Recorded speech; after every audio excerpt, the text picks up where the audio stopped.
Going live.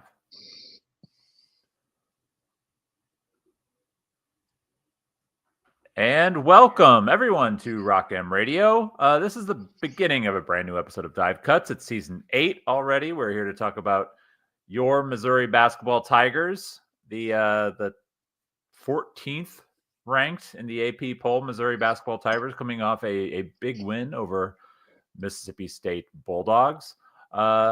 I am your host, Sam Snelling. If you're watching us on YouTube, you can see me on your left. Please take a moment to hit the like button. If you haven't already, subscribe to the channel. Helps us grow this thing a bit. With me, as always, a little under the weather, but soldiering through, Mr. Matt Harris. Matt, how are you? I'm well. Thankful for the tea that I'm currently sipping right now, and for whatever bench researcher came up with Sudafed. That person is a patron saint. But Missouri basketball is enough to lift your spirits after this weekend. So that's a good thing right now, aside from my nasal passages being slightly clogged. Yeah, I think the swing in temperatures is taking its effect on me as well. And we, Allie and I painted the living room yesterday, so I don't know if I'm quite under the weather, but we'll just say I'm not feeling my best. So we're gonna soldier through this. I do think that we're gonna try to rip through this stuff and be a little more on point than Matt and I have been in the past. I know we can get wordy. So we're gonna talk about this Mississippi State game. It went well. It did. I don't know if everybody has read. I can't remember if I put it into study hall or if it was in the pour over piece. I think it was study hall. Like only 24 other teams have ever had such convincing wins in the history of college basketball on the road against an AP ranked opponent. And the number of times that it's happened as an underdog, and I don't really know the odds of those, but a team that was ranked lower. It's one thing if second ranked Duke, goes in and beats, 24th ranked Clemson. I'm just pulling I don't know if that's actually a game that happened, but that's different than, what was Missouri last week? 20th, going on the road and beating 16th ranked Mississippi State. Those don't happen very often. It's happened 11 times in the history of college basketball where a lower ranked team, lower ranked or not ranked, has beaten somebody by 27 points or more. It is an incredible event what happened on Wednesday. Missouri. Saturday is when. What did I say? Your days. You said Wednesday. You mixed your days up. Oh, I'm already yeah. But really, this doesn't happen. This is not something that happens to college basketball teams, especially ranked teams, especially in their own gym. And Missouri did things to Mississippi State, and I'll be honest, I thought going into this they had a chance to win. I really did. I know that there's a lot of people that were skeptical going into Starkville, all the kind of stuff. The way that Missouri's been playing, if they could just make some shots, I thought they would be able to be in and potentially win the game. I've never been super high on Mississippi State. I thought that some of their offensive numbers were so because they just don't have a whole lot of options after Josh Hubbard. So I really, really believe that this was a game that Missouri could get. I am not going to BS here. There was no way I thought they were going to do what they did. That was incredible to watch. Yeah, I mean, I thought the matchup could tilt their way. And Missouri's been playing about 6 to 8 points above forecasted margins against high majors. So I thought, okay, they're a 6-point road dog. They've been playing about that much better, in games against ranked teams, in terms of performance. So I thought, okay, they could get it to a toss-up. And then you start looking at, the things that are going to flip it, and it's, okay, can they shoot the ball well enough to put Mississippi State in a position where Josh Hubbard alone can't carry them over the finish line. And they shot the ball well. They made 8 more threes than they probably needed to make to win.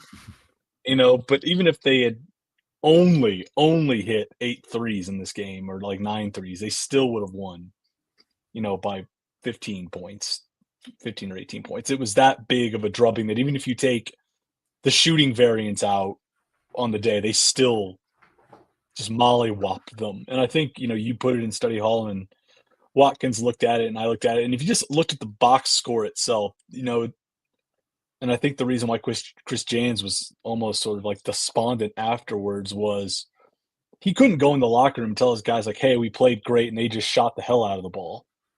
Missouri limited them to like 30 or 35% shooting at the rim. That held up on film. Their guards, like Tony Perkins and Tamar Bates, were fantastic, guarding rim attempts. Mark Mitchell was making great rotations low to help block shots. Josh Gray was walling up against bigs. They were being physical around the rim with a team that absolutely makes a living there.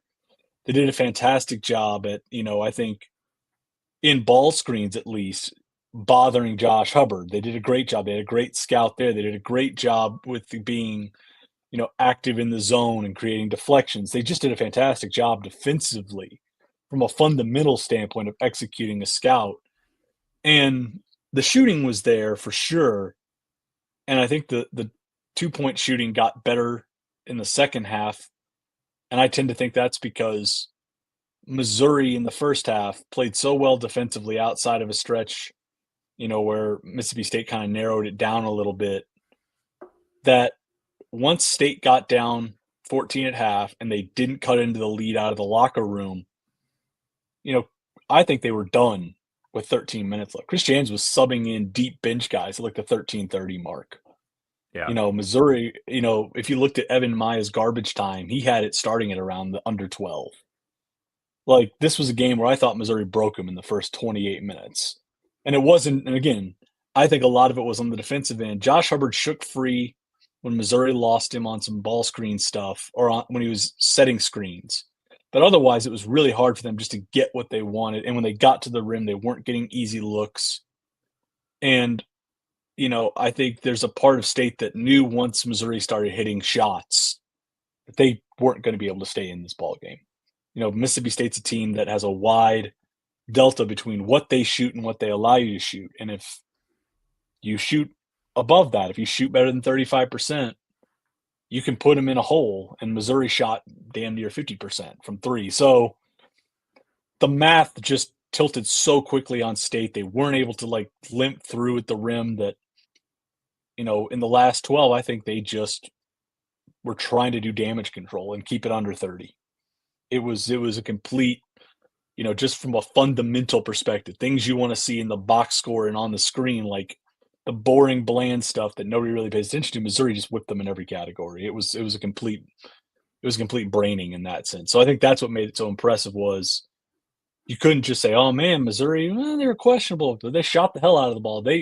It was as complete a win as I've seen this team put together under Dennis Gates. And that's saying something considering how in fuego they could get in year one under him too. Yeah, I think the thing that really stood out for me was how they kind of turned the the heat up defensively and really you look at it and Hubbard Hubbard got his points. Nobody else like did anything. Like I think you can live with Josh Hubbard getting 24 if you can do what they did with Claudel Harris and Cam Matthews and Melendez, guys that when State is going well, those guys are helping them out offensively. And I mean, those three combined for 15 points. Nwoko only had 2. Like this is like as complete of a defensive performance, as they've had this year. And when and Dennis Gates is one of these, like, he kind of talks about like, all right, like, what are we, where are we going? We're going to I still think this team can get better and better and better. And in some ways, like he's right, because if they can be this good defensively, they can consistently knock down shots like that. And you basically did all that, and Anthony Robinson was not good Not at good. all. Like he was pretty bad. And I did say in Study Hall, like I really appreciated, like one of the things that I do like about Gates is he understands the psychological aspect, and you did see good minutes from Ant in the second half. Like his little 5-minute stretch there Yeah. wasn't perfect, but it was a lot better to just sort of get him. He got like an assist or two, and and a layup to sort of get him feeling more like himself. And I thought that was good. Yeah. I mean, like Jacob Cruz shot well, but he's still, like 3 of 7 is a solid night for a good shooter. Like Caleb Grill. I even said this much because I really feel like we haven't talked a whole lot about Caleb Grill, and I like coming in. We all knew that he could be a streaky shooter. I don't know if this staff and whatever, like they have unlocked something with Grill that has just made him this much different. Like I was watching, he did a storytellers thing with Mizzou Athletics, and he was basically saying like one of his goals in the season was to shoot 50% from 3. He's almost there. And that's an absurd number to shoot from 3. And he's shot 100 threes. And I actually think like his percentage would be higher if he could reduce the amount of some kind of questionable threes that he's been forced to take kind of late in shot clock. And, there, I think there was several against Texas. I'm like, God, you really probably didn't need to shoot that, but he's just been incredible. Yeah, I think I went through and I watched, like, I've gotten through the first half of the rewatch that I usually do after every game, and, like, there's something he makes where it's just like they're resetting, they're reversing the ball to a side of the floor. Like, there's no action. Like, we ran a pick and roll, Mississippi State switched it. All right, we gotta change sides of the floor and run secondary action. And Grill just gets it top of the key, and he'll just go, "Oh, screw it," and pulled.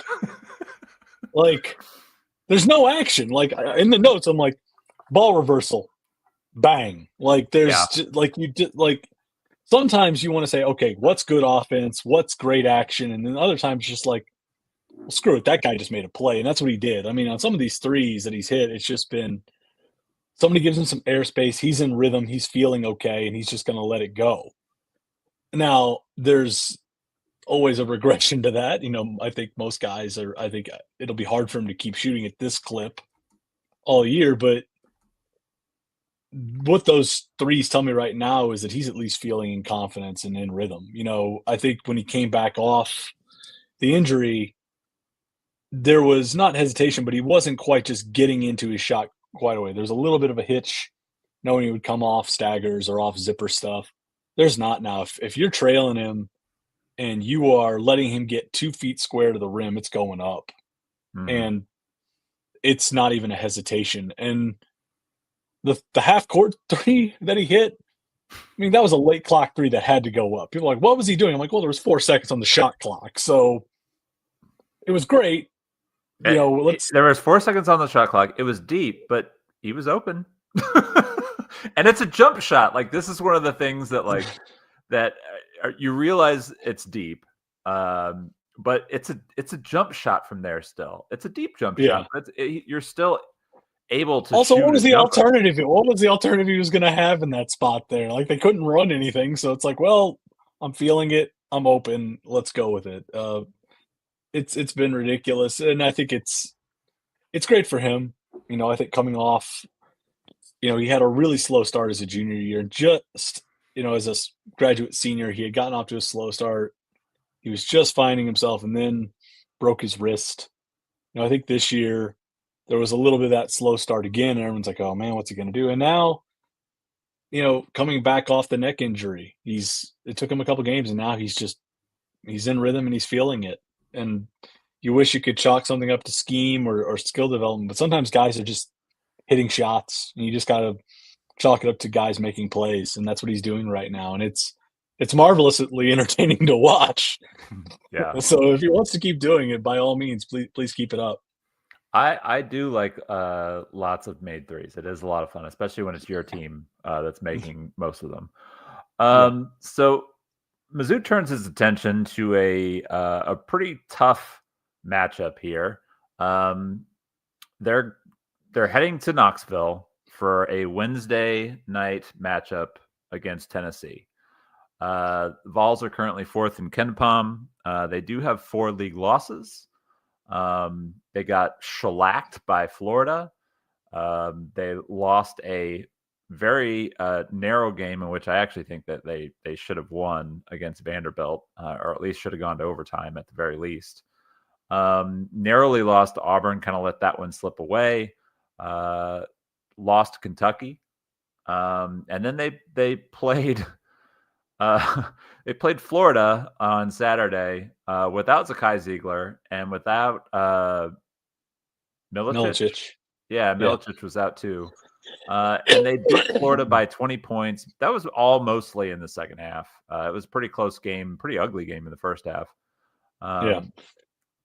So that game started at 11 a.m. Central. So I've got to watch the first half and then flipped over to Missouri.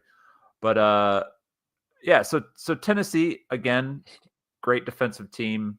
Zakai Ziegler, rumored to be planning on playing against the Tigers, which, is going to make them better.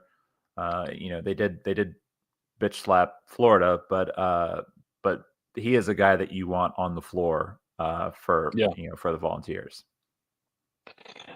Yeah, this is a Rick Barnes team that we've come to know and well. It's a recent vintage. It absolutely strangles the life out of you defensively, and the margin, if it's going right, will be dependent on how competent they are offensively that day. This is probably his worst offensive team that he's had, at least in conference play in his time there. They are 12th in offensive efficiency during SEC play. If you click it's a lot. It ain't good. They do not shoot the ball well. They are almost Texas A&M like in just they are needing to subsist on rebounds and live ball turnovers. It's been brutal for them offensively. And realistically, the question is, can they get enough juice? Can they squeeze out enough juice offensively to get a win? They're going to guard, and you know that. But the real question here is, can you slow them enough offensively to really just, render that defense kind of pointless for them? And I think that's going to be the thing that is really telling in this game, because Missouri in SEC play is 5th for defensive efficiency. These are 2 top 5 defenses in the conference, 2 top 5 rebounding teams in the conference playing each other. Missouri's more competent offensively than Tennessee.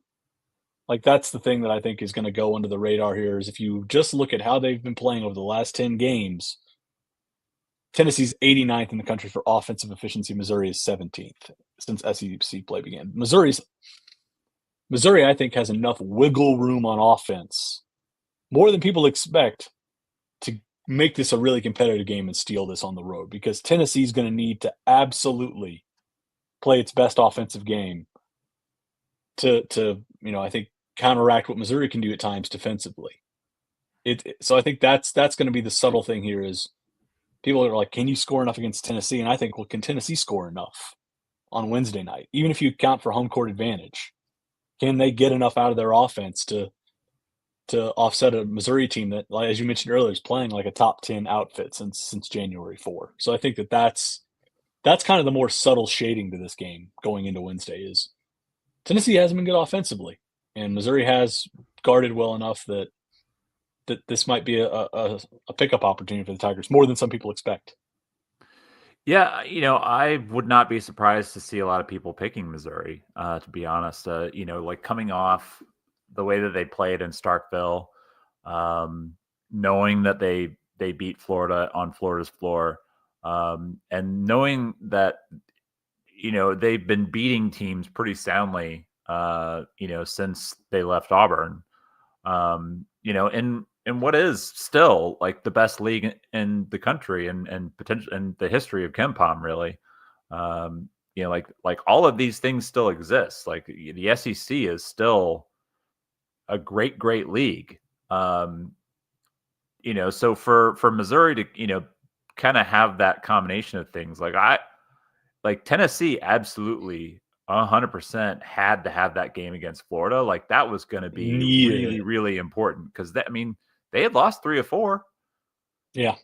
Lost 3 or 4, chance of basically losing 3 in a row, including back-to-back home games with a team like Missouri, like the way that the Tigers have been playing coming in, on that Wednesday night, like they had to beat that or to win that Florida game, and then to do so without Ziegler, and Milicic, like that was a really important win for them. Like I agree with you. I think this is a game that Missouri can go in and they can beat Tennessee.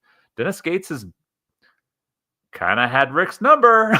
Like I realized things didn't go great last year, but yeah, but in that game last year, there was a slog for Tennessee for 30 minutes. Yeah, and then Missouri didn't have enough juice left. It took Dalton Connect scoring 10 of 14 points in a run. Mm-hmm. You know who they don't have this year? Dalton Connect. And I think that's Lanier is a nice player, but he is not an offensive weapon like Dalton Connect. Like Dalton Connect was a go get us a bucket, Dalton, and then he could go get him a bucket for 5 straight sessions. Yeah, like Lanier is much more of a guy who's gonna hunt shots off the screens. Look at his feet set. If his feet are set and he's got some space, he's a good shooter. But you can crowd him. You can force him to put the ball on the deck. He's a lot worse shooting the ball off the move than when he's just a catch and shoot opportunity. So like they don't really have a whole lot of offensive options, and you see that when you watch them and they you watch them against Auburn, and like they had Auburn just frustrated to hell in their own building defensively. But there was nothing that Tennessee could do against Auburn's defense. Missouri statistically has been better defensively than Auburn since the start of conference play. So like realistically, like if they, and again, this all comes down to like, they have to play well, they have to shoot well, but if they go in and do what they're capable of, like they could really, really limit Tennessee's offensive options. And the thing that you have to consider too is, okay, they're going to put Jemai Mashak on probably Tamar Bates. And they're probably going to have Akpara crowd Mark Mitchell. Okay, so those are 2 guys that you can assign your 2 best defenders to take out of the box. Missouri can still feed Caleb Grill. They can still have Tony Perkins attack an early clock. You can still have Ant kind of try and give you something in some ball screens. There are alternate sources of offense that Missouri can stitch together if Mashak and Akpara are taking away their top 2 options. You need Lanier to score. Like Zakai it's absurd the amount of work he has to shoulder. He averages 13 points a game.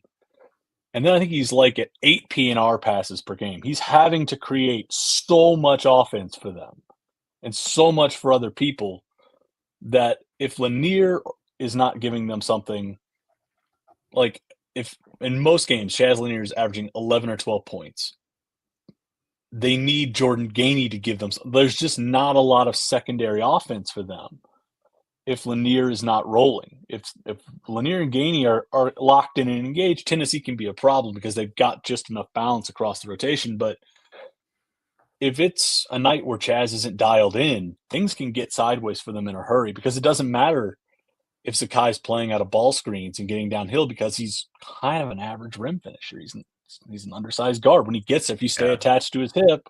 He's 5'6". Yeah. I think he's listed at 5'7" or 5'8", but that seems generous. He can shoot a little bit off relocation, but really they need Zakai to create and kick, and they need Lanier and Gainey to hit shots. If those guys aren't doing that, it gets really, really boggy for Tennessee really, really quickly. And even if they're limiting Missouri, I think could score 60 or 65 against them. Mhm. There are nights when you wonder if Tennessee's going to get to 60 or 65 if Lanier and Gainey aren't getting stuff that they need to do. So I'm probably jinxing the hell out of this team, but I watched this team and we've watched Tennessee enough over the years to know kind of how this goes with Rick. His teams get into conference play where the scouts out on them and the offensive efficiency drops, and it becomes a question of we know they're going to guard, but what are they going to get offensively? And I think Missouri, as you said earlier, when they've been at full strength under Dennis Gates, they've kind of had Tennessee's number. They've got a bigger and longer roster now. They've got more depth, and they're playing really well. So it's hard to win on the road in this league. It's hard to win at TBA, but I look at this matchup and I think there's a way for them. And how many times in the past would you have said that about going into Thompson Bowling against a Tennessee team? What's the building called now? It's like Food I City don't. Center or something like It's that? Food City Center. I don't Food City acknowledge it. Center. It's Thompson Bowling. It will always be TBA to me. We don't It, acknowledge it, corporate it branding should here. never We don't have do that. changed. Like the fact that it's called something like that is absurd. Absurd. It's absurd. Like I get, corporate sponsorship, you can get some money and all that kind of stuff, but man, like I'm not getting any money, so I don't have to call it that. yeah, None of that check comes my way. it's hard. Food City Center. So this stretch of games for Missouri finishes up really at home against Texas A&M on Saturday. So basically, the run has been just absolutely absurd. Basically, you left Texas and then came home to play a top 20 Ole Miss team, went on the road to play a top 20 Mississippi State team, go on the road to play a top 10 Tennessee team, and then you come back home to face another top 10 team. Texas A&M, as of today, ranked 10th in the country. So 10th, and you at least get them at home. I think we had pretty much said, like, before this stretch of 4 games started, that if you go through it and you're 2-2, like, you're feeling pretty good. Now that they've won the first 2 games, now's when you get greedy. Obviously, like, you'd want to, beat Tennessee and Thompson Bowling. I think that'd be great. I hate losing to Texas A&M. I do. I want them to beat Texas A&M. If you give me like a choice of one of these 2 games, and I even said this like last week when we were talking about Mississippi State. Like, if you gave me a choice of beating Mississippi State or Tennessee, I'm going to take Mississippi State because I don't like losing to Mississippi State. I at least have a lot of respect for Rick Barnes, the program that he runs. Tennessee cares about basketball. Now, A&M, they're a lot like Mississippi State. And on top of that, they play a style of basketball that is brutal. It's negative basketball. I feel like teams like that should be punished by losing. They should as not often as possible not be rewarded for playing that style of basketball. It is hideous to watch. So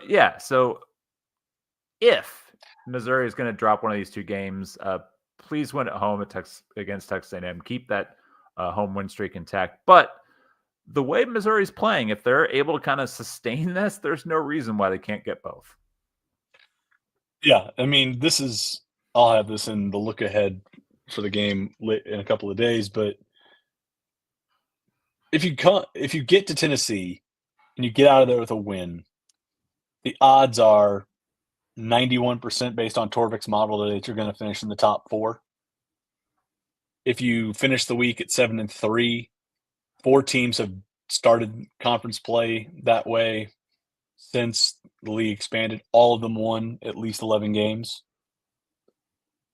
and, finish close to the top 4. So the stakes really are, if you beat Tennessee and you come home and you beat A&M, a lot of things get resolved. I'm locking them into an NCAA tournament bid right there. They could lose the rest of the games and they're in. Frankly, I mean, 8-10 in this league with the wins that Missouri would have if they beat Tennessee and A&M, you could lock them in even with an 8-10 record. But ostensibly what this week is about is just doing all you can to basically get separation from everybody else behind you. If you go 1-1, you should feel really great coming out of the week about finishing in the top 4. If you go 8-2, you're basically fighting for a top 3 seed at that point. So to me, get a win, go 1-1 either way. But if you sweep, that's when the conversation really, really changes. At 8-2, you are probably looking at a top 3 finish in this league. Teams that have done that in the last 10 or 11 years have only one has not earned a protected seed in the NCAA tournament. That was Ole Miss back in 2013 when the league was absolute dog crap. Yeah. So if you get to this week at 8-2, you're not talking about, oh, I hope we get the double bye, or oh man, I hope we get a pretty solid seed in the NCAA tournament. You're playing for protected seeds and for double and have pretty much a double bye locked in. Everything else changes at that point. So those are the stakes. As for A&M, I like beating A&M because I believe Buzz Williams plays negative basketball, and I don't believe that should be rewarded. I believe that creating turnovers and rebounding are important fundamental aspects of the game. They should not be the core component of your program. Try to run proactive offense. Your best source of offense should not, and this is not me joking, their best source of offense for the last 2 years has been collecting the shots they miss. Mm-hmm. Imagine running offense to brick a shot because you want to get a rebound and put it back. I guess that's a hack to the system that I should respect, but I don't. I don't. These are some of the numbers about, and I looked this up because I had to confirm my own biases here. Texas A&M currently ranks 252nd nationally for half-court offensive efficiency. They are 330th for shooting off the catch. This is the one that floors me. They are 312th for rim finishing on initial shots. If they get to the rim, they are one of the 50 worst teams in the country at scoring. Think about that. You design offense to get to the rim, and your team is one of the 50 worst in America at scoring. Mm-hmm. I can't abide that as a philosophical way of playing basketball. Please beat them. Please don't reward that. Yeah. I'm sure Buzz Williams is a very nice man. I'm sure the players are very nice human beings. But as a basketball entity, please, God, shoot them into the sun. Please. And that's about the strongest opinion I have about anything in the SEC related to basketball is Texas A&M should lose as many games as possible for the way they choose to play. That's all I'll say about it. And if it weren't for the rebounding that they're capable of, I'd zone the hell out of them because they're 312th against the zone. Yeah. Hell, I might zone them anyway because they can't get every rebound. So it's not a very in-depth, it's me ranting, but just knowing that how A&M chooses to play offends me, and I would very much like Missouri to not reward them for that. So there we go. That's my rant for the day. And now I'm going to take a sip because my throat hurts.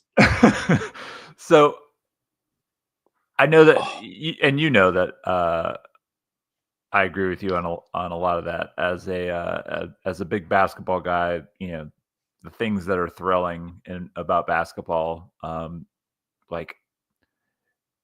you do want your teams to play hard. You want them to defend hard. You want them to dive on loose balls.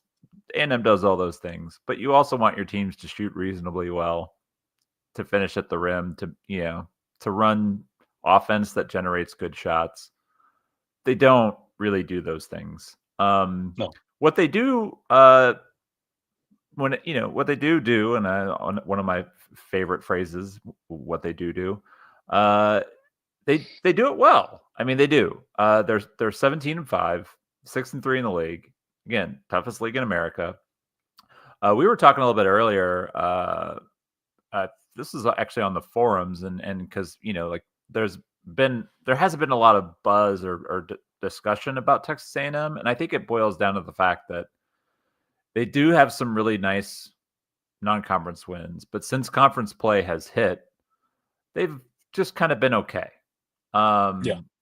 Like they squeaked by South Carolina. They've beaten Oklahoma, who's They had to do Oklahoma's that had late. yeah, like they beat LSU. They smacked Texas in the opening game, but they had a chance to beat Alabama. They didn't do it. They didn't play very well against Kentucky. Lost that game. And then they were up 22 against Texas again and let Texas come back and beat them. If they hold off Texas, the conversation has probably changed a little bit. But overall, I looked at the statistical data. My favorite, since conference play started, since January 1st, Texas A&M is only playing like the 26th best team in the country. So They're when you doing what talk they do about all the time. They're winning games at the margins. yeah, They get so I think like essentially what you're talking about is a team that if Missouri's able to beat them, that would put them at 6-4, and they still have to play Tennessee, Florida, and Auburn. And if they don't win any of those games, like they're basically at the margin of what I thought they would be kind of coming into the season. How you win in the SEC, like you at least I think for a lot of the teams that are kind of in the middle of the pack is you have to make sure you're beating the teams at the bottom of the conference, and then you pick off a couple games that maybe people didn't expect you to win, and that usually will put you like towards the top of the middle of the pack.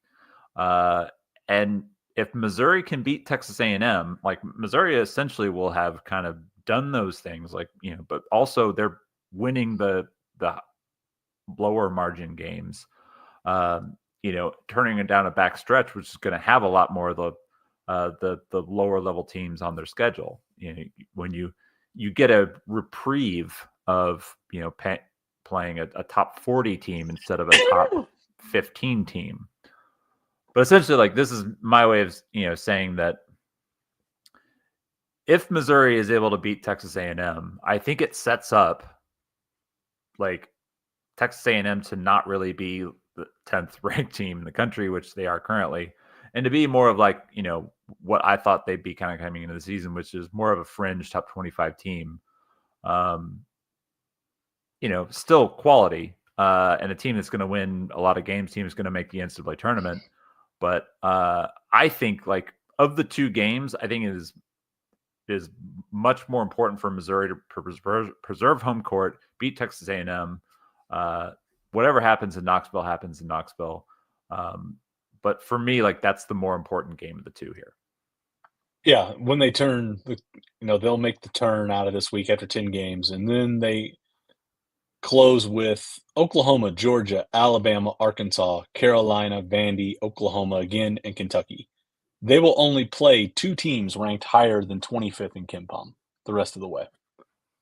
Their toughest road game after the trip to Tennessee is a trip to Georgia, then a trip to Arkansas. Arkansas is a tough building. They'll be revved up, especially if Arkansas can carry any momentum out of the win in Lexington, and they can get a little bit of a roll going.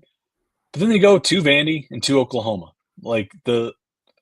That's really the stretch that sets up well here. If you come out of this at 8-2, let's say you get 2 wins this week, you are favored in 5 of your final 8 games. You are looking at 13-5. If you drop one, 12-6. That's going to finish in the top 4. That's what this week is about. It's about, getting to the point where you can feel like, all right, we go 4-4 down the stretch, and we're still going to, have a double bye in Nashville. You get a double bye in Nashville this year, you're probably going to be in line for no worse than a 5 seed in the big bracket. That's what this week is about. This is their last chance, realistically, outside of Alabama coming to Columbia, for Missouri to get a tippy top win, and they can get 2 of them this week. So we'll see, what they do, but I agree. If they can stay within the margin, Tennessee, keep that to 4 or 5 points, even if it's a loss, and then handle A&M. You make the turn at 7-3. You expect to go 5-3 down the stretch based on what models say, 12-6. It's about positioning yourself for February to be solely focused on improving your seeding in Nashville and improving your seed in the big bracket. That's what you can do this week. You can make February really just about maximizing your postseason path. That's a great spot to be in. I think we talked in the preseason that, our hope was that maybe you were sitting at 5-5, making the turn with a soft stretch. They could, if they go 0-2 this week, they're only one game ahead of that, but they've already flipped 2 conference games. If they beat Tennessee, that's a third they flipped. They're ahead of where we thought they were. They've given themselves some wiggle room. Now it's about maximizing the potential they've shown and how they've played over the last month. So carry it forward and set us up for a really, really fun March. That's what we'd like to see. Yeah. I think that's the fact that that's where we're at is sort of remarkable considering, like what this program has been through over the years. And it's been a long time, Matt, since we've had not just an NCAA tournament team, but a really compelling basketball team and a team that is playing as well as Missouri is. I hope it continues. They're a lot of fun to watch when the shots are going in. They're defending and rebounding. I've dreamt about days like this, Matt. Then what did we say? All we want was do boring shit. Defend and rebound. Our kingdom for great first shot defense and closing out possessions. We ask for so little. We ask for so little from the basketball gods, aside from great first shot defense and reliable rebounding. We're not asking for the world. Just the most basic necessities. And by God, we're getting them. And it's marvelous. So I think that's going to wrap us up. You need to rest your voice. And I want to go see what's going on in this Kansas Iowa State game. But heck of a month, man. It's been a heck of a month of basketball. And we got, I really like, even as the schedule lightens after this week, like it's still tough as hell. And like just so much potential for more really great and compelling matchups. The SEC is fantastic. I'm so thrilled that the league is this good this year. I love getting excited to just even watch games where Missouri is not involved. Like I love that I get excited to watch the SEC. This has been a fun year. I really hope that Missouri got to keep this train rolling. Caleb Grill goes for 38, bombs Tennessee out of Knoxville. Tamar Bates goes for 28 and annihilates Texas A&M. We hit the turn at 8-2, feeling pretty good. What do you say to that? Fran Fraschilla should be worried we're coming for the Big 12, baby. The reign is over. Fran Fraschilla's going to have to acknowledge it. Thank you, everybody, for tuning in. We will be back next week. Hopefully, Matt's voice is fully recovered. He's feeling up to snuff. Hopefully, Missouri is 8-2. And yeah, we'll see you in a week. Talk to you on the forums, everybody.